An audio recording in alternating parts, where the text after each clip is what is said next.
Benita has fallen. In this short video, I'll be discussing the occupational therapy intervention process model. This model has 3 phases.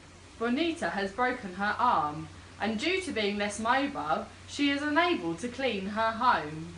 Phase 1 is the evaluation and goal setting phase. This phase is when you evaluate a client's performance. This includes their strengths and weaknesses and observing the performance on a task which has importance to the client. While observing a client, a performance analysis should be done, and then a goal can be set. It is important to identify the reason, cause of the client's problem so that phase 2 can be initiated. Benita doing housework was an important role to her, as she saw this as a very productive activity that had meaning and purpose for her. It also kept her active and fit within her role as a housewife, as well as a role to a mother of her children. Benita's house is getting very messy. This is causing her to feel occupationally imbalanced. Benita breaking her arm has also had an effect on her completing other activities such as washing, dressing, cooking, and mobilizing around the house.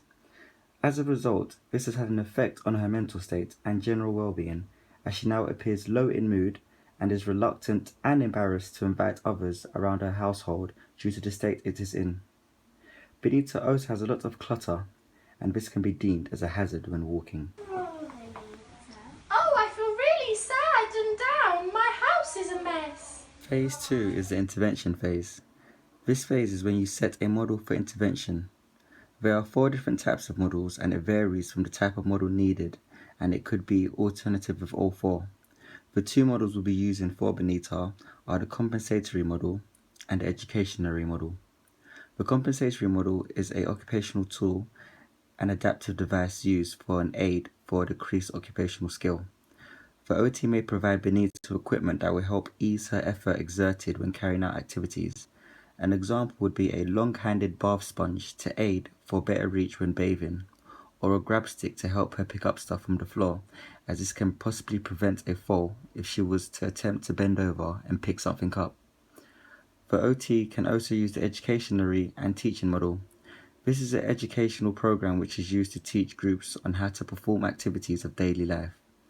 The OT may educate Bonita on the fracture of her arm, its possible healing time, and weight bearing and shoulder precautions.